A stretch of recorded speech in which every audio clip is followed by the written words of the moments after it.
Okay, so in the last video, we did kind of a top 10s thing of those items that are holding most government contractors back. The most common of those 10 was number 5, which was bidding and proposal writing. So I responded in the comments to all those people who commented on the last video. Thank you for that. So in this video, I want to give you a little bit more depth, give you kind of a 5-step framework for the bidding and proposal writing process, because that seems to be what everybody's needing the most help with. Surprise, go figure. So here's the framework. It's 5 pieces. Piece number 1, okay, you're starting with a solicitation. Stage 1, phase 1 of the bid is reading. And it's not page by page, front to back, line by line, okay? When you're reading and you're reading the way that I teach you to read, you are actually looking. It's like an Easter egg hunt. You're looking for something specific.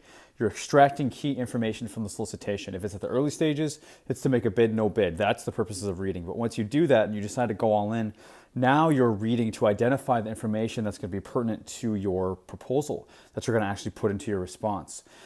So you're looking, for example, in the instruction to offers and the evaluation factor sections, potentially in the statement of work, but usually not too much, unless they're asking you to technically respond to certain questions. But those questions, again, will be in sections L and M of the actual solicitation, evaluation factors, and instruction offers. Okay, so phase 1 of the bid is read to extract key information. Phase number 2 is to outline. So now, because we identified what was inside of the solicitation, where government literally tells us what we need to respond with in sections L and M, we take that information. You can even, for now, copy and paste it just to put it on your company letterhead. What you're doing by doing this is you're creating a skeleton that will really quickly become an outline for your actual proposal. So we go from phase 1 reading to phase 2 building an outline. And that outline is a mirror match to what contracting is asking you to respond with. That way you can also assure that you're avoiding any fluff, any crazy stuff that's only going to get in the way of the contracting officer when they're trying to vet and score your response to find the information that they're actually looking for. Okay, more is less when it comes to government contracting. 100% believe it. So once we have that outline skeleton that we took out, that's a mirror match from the information that we found and extracted, phase 3, we move on to pricing. Pricing is incredibly important. It makes or breaks bids all of the time. I could do a whole series of videos on pricing. But at this stage, you need to get the ball rolling. By now, if not sooner. You don't want to wait until the end of this whole proposal writing process to get your pricing going.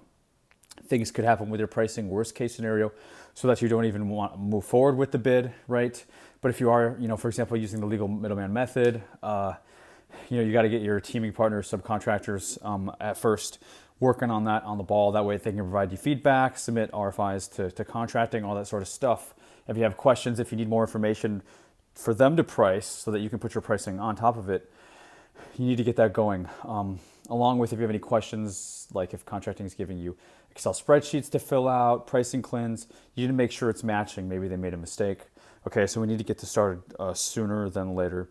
So that's why it's right in the middle, if not sooner, but I put it as stage 3 or phase 3 of the 5 phases. Phase 4 is what I actually call proposal writing. And you kind of do these simultaneously, like the proposal writing and the pricing.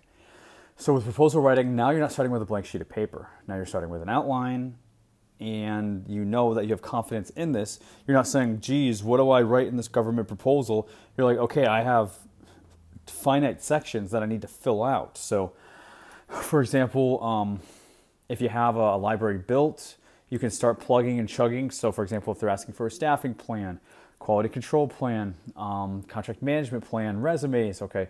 These are all common things that you could see, for example, as part of a technical response. If at that phase 1 you identified, technical, past performance, and price, if technical is one of those, these are some of the things that you may be requested, and you'll have to customize those and flesh those out to match, whatever the level of effort is going to be for the solicitation that you're responding to, right? We're assuming services, not supplies with this. So you have outline, right? Phase 4, outline. We start to plug and chug with what we have.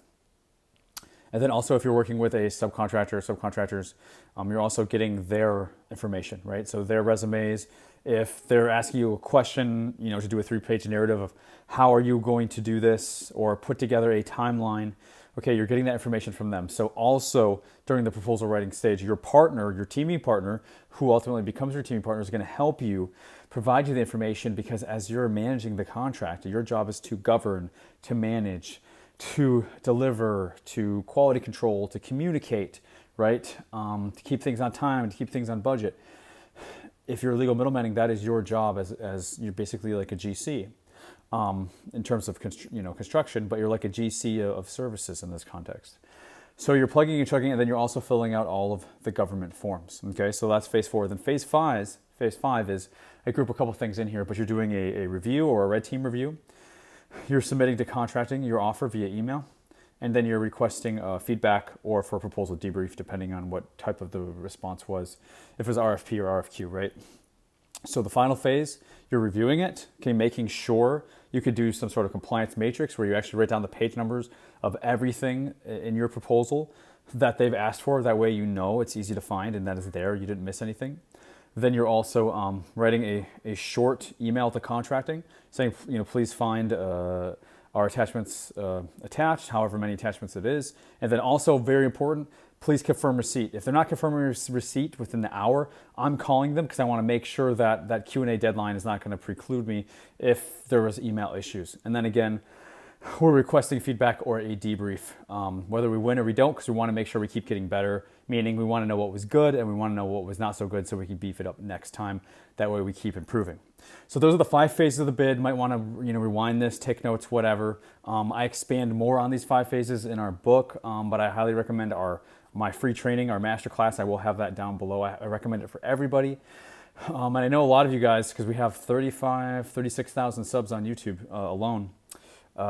We have not sold 36,000 books. So I highly recommend you get the book. And if you get the book, you can find it at the same place as the masterclass. So follow the masterclass link. It takes you to the book too. So hopefully this was helpful based on the last video we did on those top 10 things that are holding you back.